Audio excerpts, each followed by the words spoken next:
Shalom vänner, profetisk uppdatering 29 maj 2024.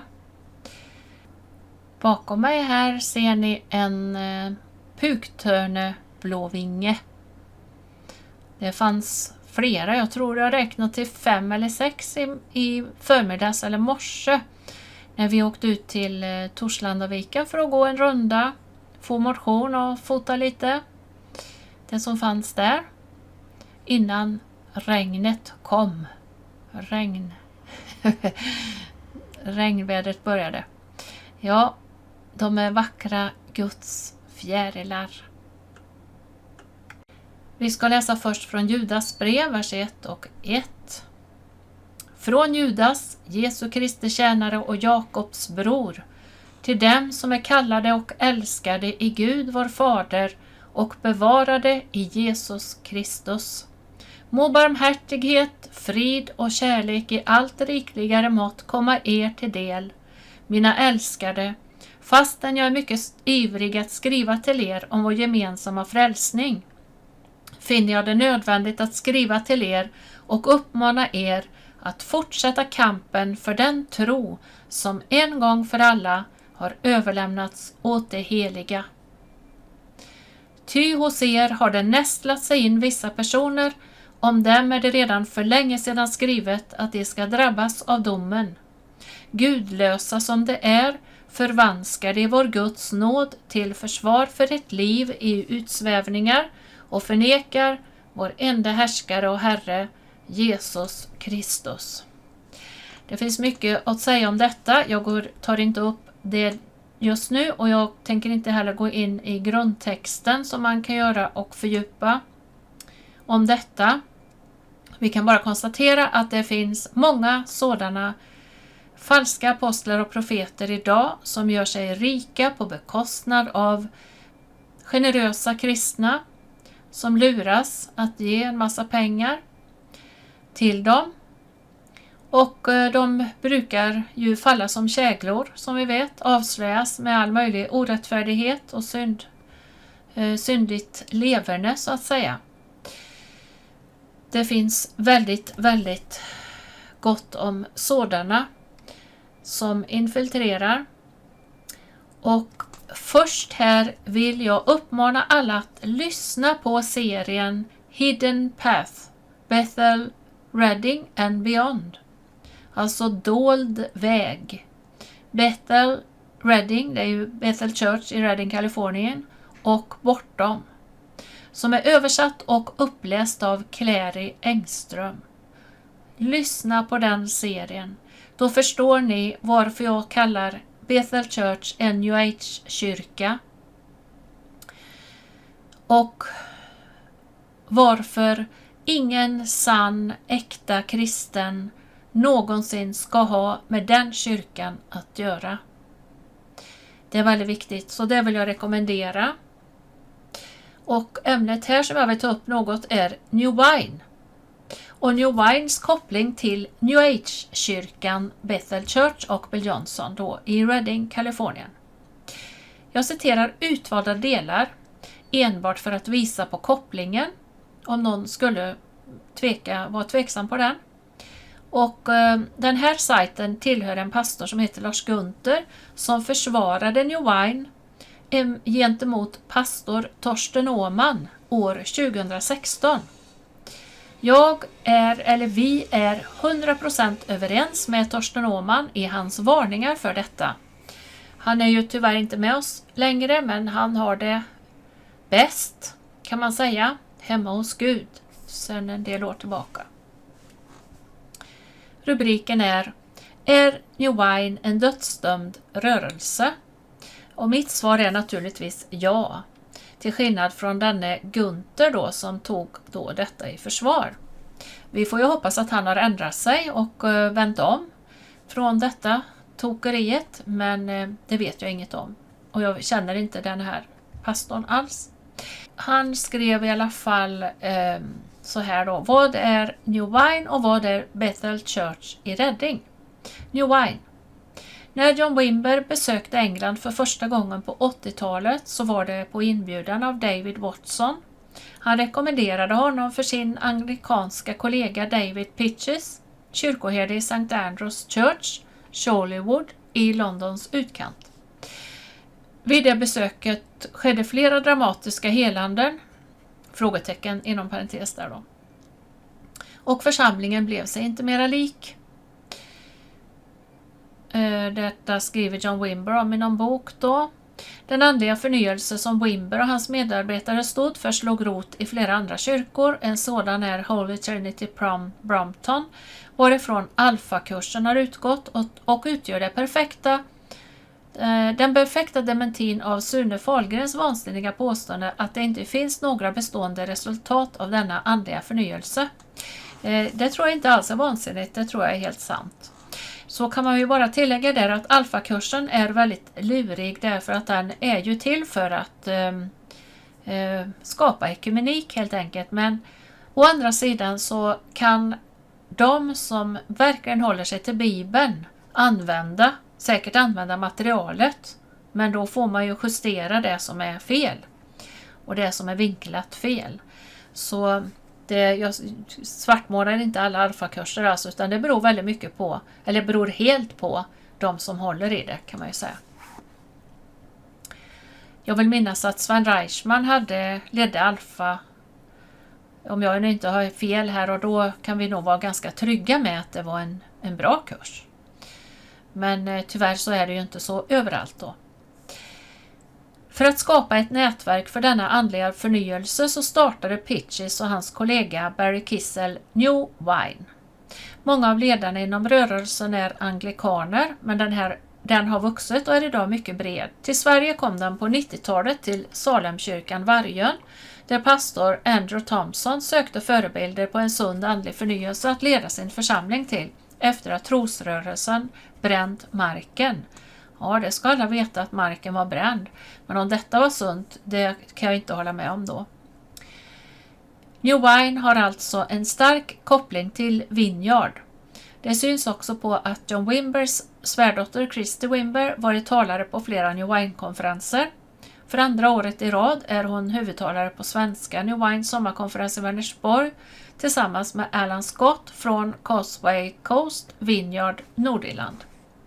Bethel Church, Bethel, är en av de mest omtalade församlingarna i USA just nu. Den leds av bland annat Bill Johnson, Chris Wallerton och Danny Silk. Bethel nätverkar ofta med Randy Clark.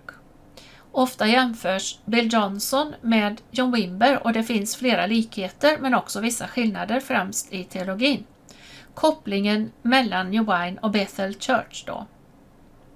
På grund av denna likhet mellan Bethel och Vineyard är det inte svårt att se varför också New Wine vill samarbeta med båda.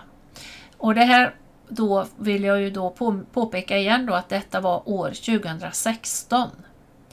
Vi har inte hört någon förändring därifrån och jag vet inte vilket år, men jag vet att Bill Johnson också har varit med på någon konferens. Randy Clark är ju kopplad till Toronto, som vi inte kallar välsignelsen utan Toronto-förbannelsen snarare. Så citerar den här Gunther här då, Torsten Åman, som skrev så här. I Bethel Reading förekommer det att små inom citation ädelstenar, fjädrar och guldflagor faller ner över folket under bönen. Man talar om detta som övernaturliga fenomen. Jag tror inte att det är det. Nej, vi kan tillägga att det är det inte och det var det inte. Det är ju helt bevisat att detta är fake och dumheter alltihopa. Okej. Ledningen är mycket medveten om vad man gör. Och den frågan jag har är: om Gud verkar så fantastisk med under och tecken som man berättar om, varför måste man då toppa verksamheten med rena bedrägerier? Rörelser som sysslar med sådant har i sig frö till sin egen undergång. Rörelser med ett moget ledarskap sätter stopp för sådant. Det gör man inte inom New Wine. Det är illavarslande. Slutcitat. 10 poäng till Torsten Åman. Mitt i prick. Helt rätt och helt sant. Nu är det bara så att bedrägerierna också gäller det mesta man säger där. Både helande och tecken under och falska tecken under finns det gott om. Andligt bedrägeri är exakt vad det är, alltihopa skulle jag vilja säga. År 2013 skrev då denne pastor Gunther: New Wine, Vineyard, Randy Clark och Bill Johnson, eller Bethel Church. New Wine grundades av David Pitches och hans kollega Barry Kissel. Pitches skriver i förordet till Att utveckla en hedrande tjänst av John Coles: Vi har alla blivit mycket inspirerade och fått hjälp av grundaren för Vineyardrörelsen, John Wimbers undervisning och tjänst. I själva verket grundades New Wine 1989 för att sprida många av Wimbers insikter och tjänster. Nu har det dock gått några år sedan 1989 och ingen rörelse kan fortsätta att vara dynamisk och växa utan att den utvecklas och tar in nya intryck. För den svenska delen av New Wine så har detta tydligt inneburit att man sökt kontakt med de ledare som finns i vad jag kallar det nätverk av nätverk. Det finns mer än ett, men det innehåller ofta samma nyckelpersoner, med ledare som uppstod efter brytningen mellan Vineyard och Toronto-välsignelsen. Detta innebär att Randy Clark och Bill Johnson i Bethel Church är två viktiga inspirationskällor för New Wine idag. På konferensen i Vänersborg medverkade Danny Silk, pastor i Bethel. Inspirationen från Bethel och dess nätverk syntes också i form av åtskilliga titlar av Gospel Medias bokförsäljning, i form av personer som besökt Bethel eller gått på eller ämnar gå på dess bibelskola. Slut citat. Ja, Bethel Church ingår i NAR, Nya apostoliska reformationen, i trosrörelsen och den avfallna delen av pingströrelsen, som alltså inspirerar New Wine. Då ska vi se. Här kommer nu, vill jag läsa upp pastor Alan Morrisons 8 punkter över vad som var den dolda agendan med Toronto-andligheten. Samma osunda andlighet var i Lakeland som vi vet och har infiltrerat väldigt mycket genom den falska ekumeniken. Och alltihopa kommer ju i stort sett från trosrörelsen och även från jesuitorden. Alltså det finns ju en hel del av dessa läror om man går till rötterna som går tillbaka till romerska katolska kyrkan. Men det går vi inte in på idag. 1. Förstöra en bibelförankrad tro genom personlig uppenbarelse, upplevelser, snedvridna tolkningar av vissa bibelverser som stödjer det du vill göra eller tro eller ha. Ja, det är ju typiskt, jag menar, alla villolärare och Satan själv håller ju alltid på, så det är han som står bakom alla villolärare ytterst naturligtvis, och han klipper och klistrar och plockar ut en vers och gör en lära. Ja. Och så ska man inte läsa Bibeln. Man läser helheten, man läser sammanhanget. Och om Gud talar genom att citera en vers eller en mening, då strider det aldrig emot sammanhanget eller summan, utan då finns det stöd i andra verser. 2. Göra så att kristna slutar att använda förståndet genom att motverka urskiljning och prövande, genom att minimera betydelsen av lärosatser i den kristna tron. Just det. Det minns vi kanske att dessa narapostlar är experter på att uttrycka detta. Och under de här så kallade, alltså denna falska andlighet, denna osunda, orena och för det mesta ockulta andlighet som var i Lakeland, som var i Toronto, med genomsjuka manifestationer, så uppmanades ju församlingen till att inte tänka, bara ta emot. Tänk inte, bara ta emot. Stäng din bibel, lägg ner din bibel, läs inte i bibeln, ta emot. Det där borde ju väcka alla varningssignaler hos kristna alltså. Förstöra biblisk evangelisation genom att tysta munnen på det som förkunnar Guds ord. Ja, Ja, det kan man ha olika åsikter om. De blir förstummade, skrattar, sprattlar och så vidare istället genom att ta bort evangeliets hjärta. Nu är det väl kanske så faktiskt att många av de här aldrig har varit frälsta, aldrig varit på nyttfödda och aldrig egentligen någonsin förkunnat Guds ord som det står. Det kan vi ju tillägga där. Punkt 4. Skrämma kristna till att överlämna sig åt villfarelsen. Genom hot få bort dem som står i vägen. Ja, det har vi många exempel på. Det vet vi hur det brukar gå till. Och det är ju regel, det är inte undantag utan regel att man då tystar all sund och sann profetia. Därför att det uppmuntrar aldrig detta, det varnar ju istället och det måste man ju tysta då, rimligtvis då. För Gud tystas ju då för att varningar får inte komma för det eftersom man vill leva i villfarelsen. Punkt 5.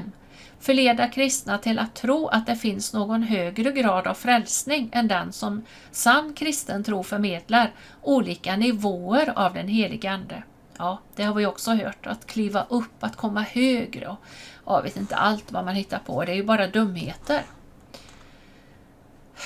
Det är ju bara för att locka och man ska betala pengar för mer och mer och få mer och man ska tro att man blir andligare och andligare på dessa falska läror. Alltså det är verkligen tokigt. Punkt 6. Vilseleda om vad som är sann andlighet genom att bygga på starka upplevelser. Ja, och det är typiskt för det håller de ju alltid på med. Gud har talat si och Gud har talat så och det är ingen som får pröva. För nåde den som går emot Guds profet. Det har väl alltid varit så. Man hotar med då den som går emot Guds mode och allt det där dravlet som man missbrukar till sin egen fördel. För att tysta sund kritik, sunt ifrågasättande och sund prövning som vi uppmanas till i Bibeln. Det kan ju också vara så för oss som predikar att vi kan uttrycka oss oklart och vi kan uttrycka oss på ett sätt så att det kan missförstås. Och självklart får man då när det kommer frågor förklara vad man menar. Så är det ju. Och det kan ju hända vem som helst.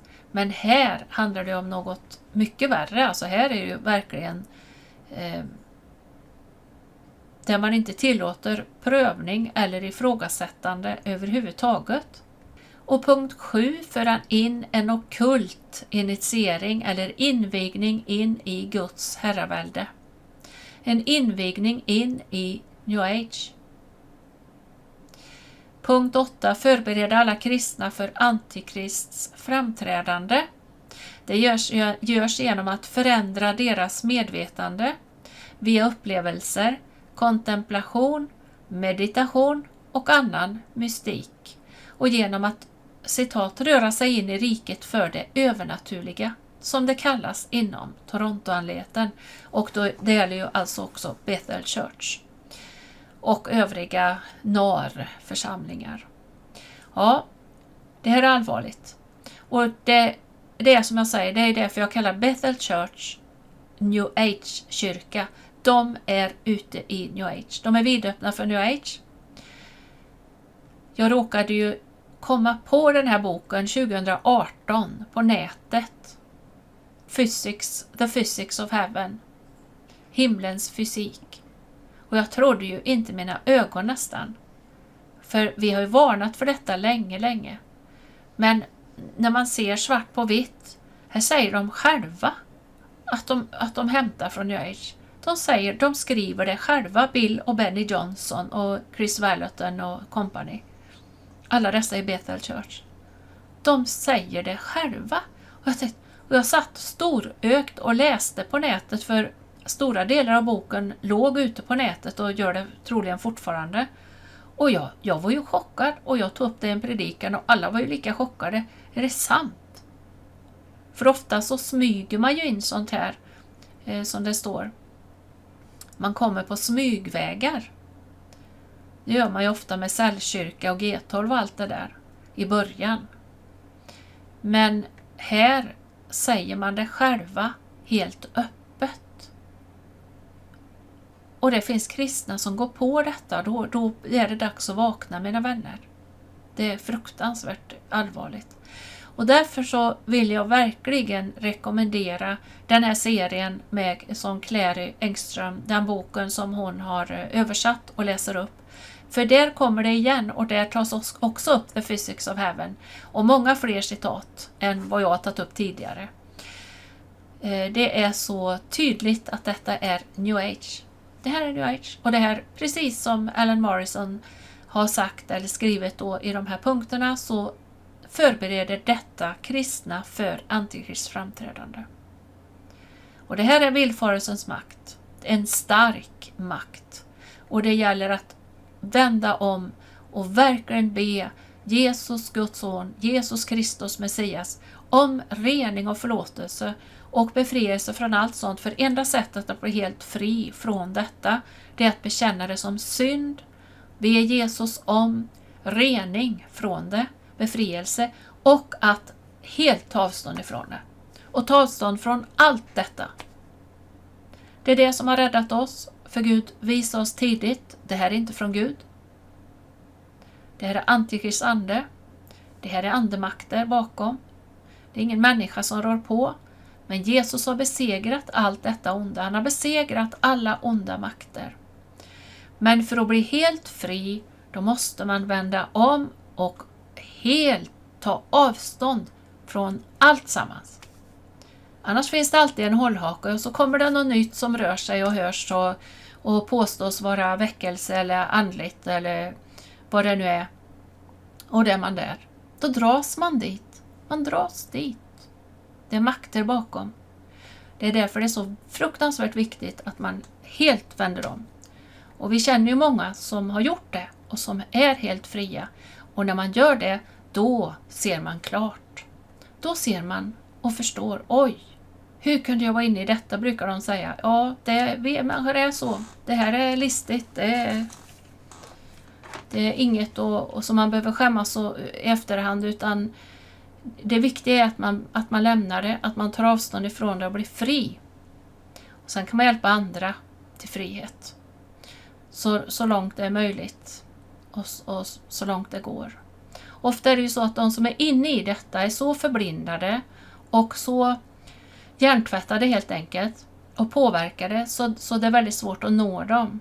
Men det här kan hända saker, och det kan vara så att Gud varnar genom drömmar och på olika sätt som de kanske är svårt till en början att ta till sig. Men efterhand så kanske man börjar tvivla lite, och kanske händer saker som gör att man förstår att här är något som inte stämmer. Och det är då man kan nå dem här. Då når den som är inne i detta. Ofta är det så. Så är ju bönen hela tiden det som vapen som vi uppmanas till att be för. Be för sådana vänner eller vilka det är som vi har nöd för och ser att de är inne i detta. Och det får vi göra. Det var en del om New Wine, som alltså inte alls har en sund utan tvärtom en väldigt osund påverkan. Och det finns mer att säga om detta, men det tar jag inte upp här idag. Jag fick ett väldigt fint samtal förut. En israelisk vän som ringde från USA och tackade för det jag lägger ut på Facebook. Det är inte populärt hos alla, det vet jag. Jag är ganska tuff där. Jag står upp för Israel 100%. Jag lägger ut olika kommentarer. Egna kommentarer, andras kommentarer för Israel, för att tala om sanningen. Och den här mannen vet också att både jag och Janne håller på med detta, och han är så tacksam. Och flera israeliska vänner som tackar, judar i Israel, som tackar för att vi står upp för Israel. Så tänk på det, alla ni som står upp för Israel. Det är uppskattat. De kanske inte ser eller vet, men det är uppskattat av det judiska folket. Allt som görs, alla som står upp för Israel. Och jag sa också det att vi ber för Israel, vi välsignar Israel och vi ber för er och vi nämner er vid namn. Mina gamla kompisar i Israel och så. Han sa, jag kommer att sitta och gråta här sen, sa han. Men han tackar för att jag önskar Guds välsignelse. Och han önskar Guds välsignelse tillbaka. Det är ju så att väldigt många judar tror på sin bibel. De tror på sin bibel. De är inte frälsta, de jag tänker på här nu, men de tror på Bibeln. Och de ser när vi kristna älskar Israel, välsignar Israel. Och vi ber naturligtvis att de ska finna sin Messias, Jeshua. Det är vår högsta bön, vår största önskan. Och det ska vi fortsätta att be för. Här kommer nu en video med Jair Pinto, som vi tycker så mycket om, på TBN, som berättar det senaste, vad som har hänt där i Gaza, i Rafah. Det är som nyheterna förmedlar till fördel för nazist Hamas. Vidrigt. Men här får vi veta sanningen, och sanningen ska vi sprida. Och som vår vän Karin Jansson alltid brukar skriva i sina nyhetsbrev, ty inte mot sanningen förmår vi något, utan för sanningen. Från andra Korinthierbrevet 13 och vers 8. Så med detta önskar jag er Guds välsignelse och shalom. The IDF confirmed that in the last 24 hours, a raid was carried out on Hamas's General Security Headquarters, resulting in the elimination of over 100 terrorists.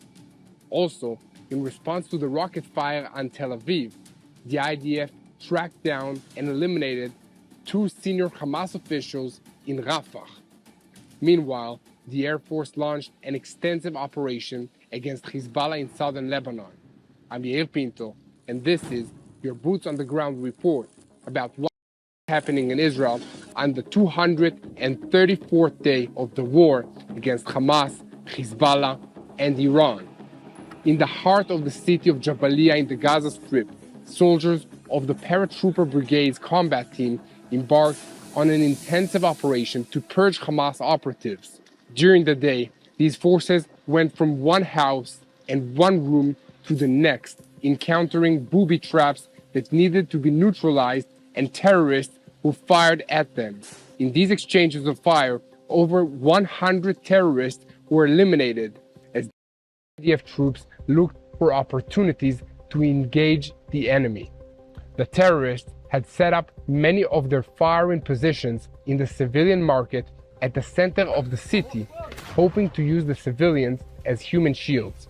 But the IDF forces got close enough to direct fire at the terrorists with minimal danger to civilians, engaging in face-to-face shootouts as well as directing tank fire and airstrikes.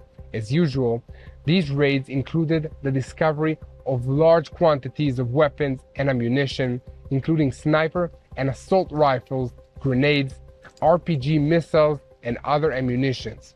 After making their way through the market, the soldiers arrived at their target, the General Security Headquarters of the terrorist organization Hamas in the heart of Jabalia. In this terrorist headquarters, the IDF troops found the weapons and ammunition that they were expecting to find, but they also found large amounts of intelligence information and documents that will be helpful in planning future operations. Another raid on the headquarters of the Palestinian Islamic Jihad organization also yielded valuable intelligence. Here at TBN Israel, we will continue to update you about the battles in Jabalia and the rest of the Gaza Strip. Please help us by clicking the follow button, subscribe to this YouTube channel, and follow us on social media so that together we can give the truth its rightful place in the world. Moving on to another major battle in the Gaza Strip, the IDF spokesperson's office announced that in the last 24 hours, the Air Force acted on intelligence provided by the Israeli security services, the Shin Bet, to target Yassin Rabeya, a senior Hamas operative in command of the West Bank headquarters for the terrorist organization. Khaled Nagar, another senior Hamas operative for this headquarters, was also eliminated in these strikes. According to the IDF's announcement, the attack was carried out in the area of the Tel El Sultan in the northwest of Rafah and based on accurate intelligence. These evil men and the headquarters they work out of are responsible for directing, financing, and supporting attacks in the territories of Judea and Samaria and in the interior of the country of Israel. Rabeya has blood on his hands as he managed all the military formations of the West Bank headquarters of the Palestinian terrorist organization. He was involved in the transfer of funds for terrorist purposes and directed attacks by Hamas operatives in Judea and Samaria. It was also reported that Rabeya has carried out a number of murderous attacks in the past, including attacks in 2001 and 2002, in which IDF soldiers were killed. Nagar is also directly responsible for the murder of Israelis, as he directed shooting attacks and other terrorist acts in Judea and Samaria, and was involved in the transfer of funds intended for terrorism for Hamas in the Gaza Strip. It was reported that in the past he carried out a number of murderous attacks, among others, in the years 2001 and 2003, in which Israeli civilians were murdered and soldiers were killed and wounded.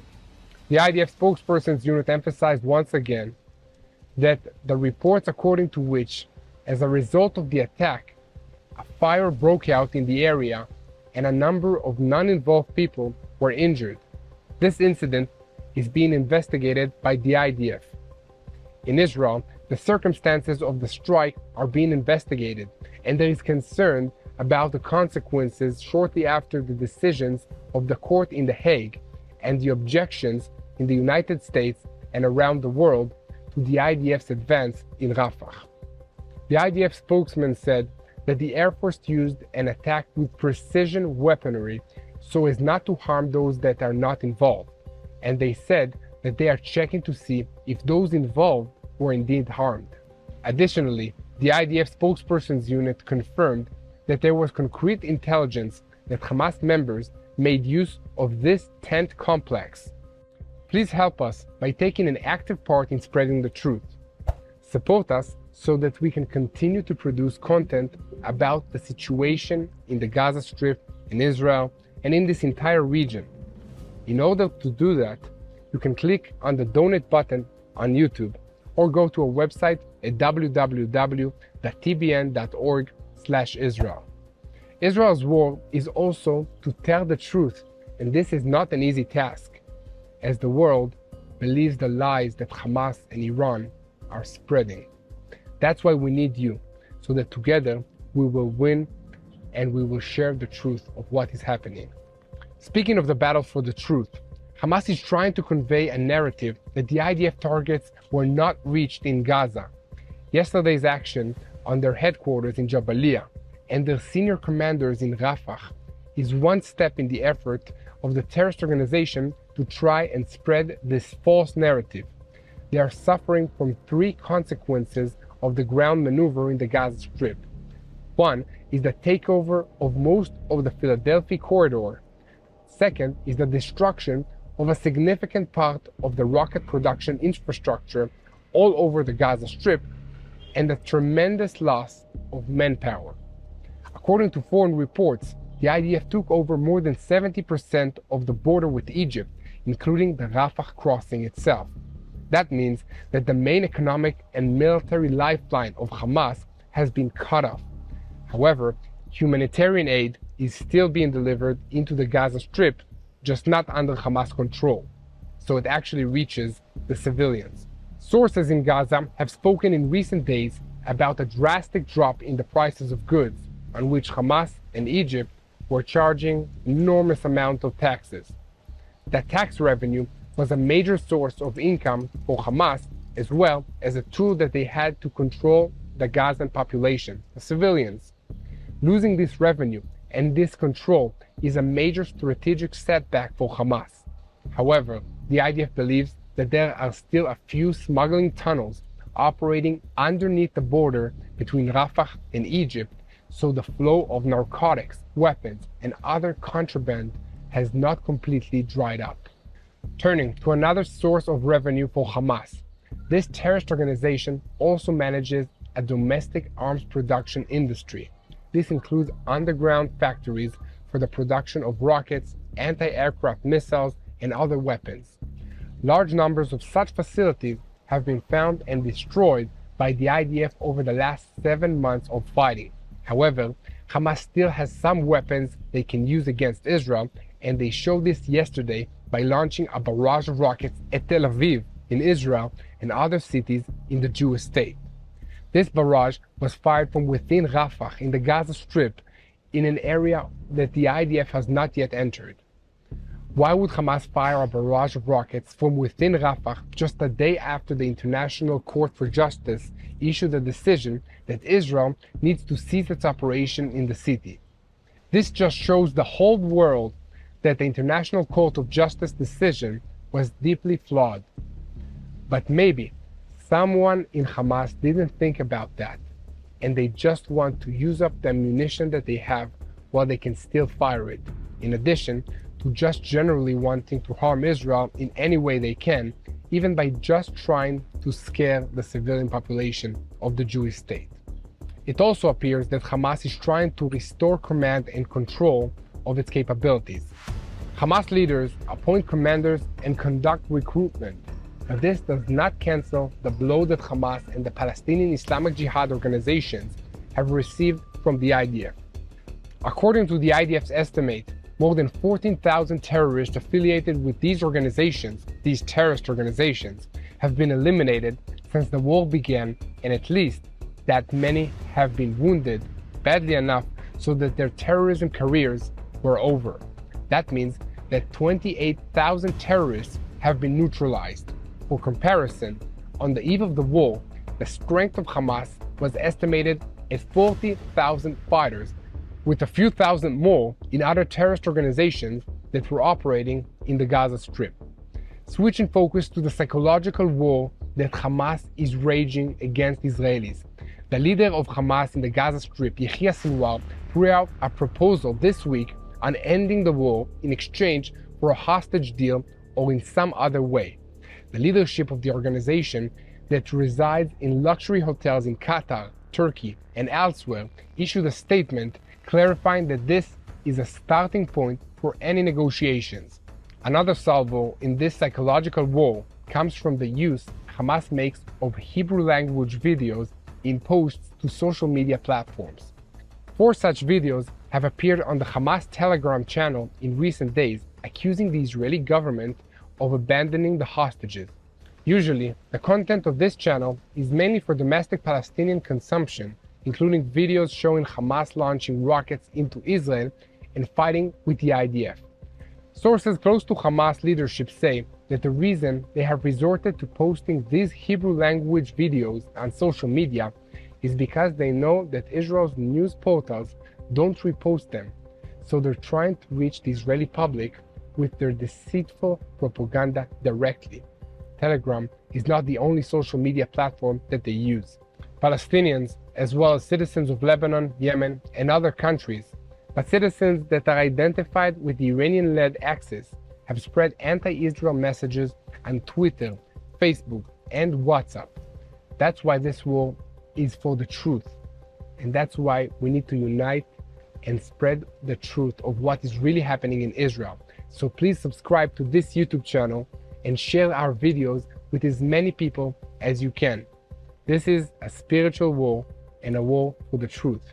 In order to pray for what is happening in Israel, we need to know what is happening in Israel. To conclude with a brief look at some of the other fronts in this war, in the last 24 hours, the Israeli Air Force has attacked several Hezbollah targets in Lebanon. This included an attack on a military building where Hezbollah terrorists were staying in Kfar Yaron, following the identification of the sources of Unit 869.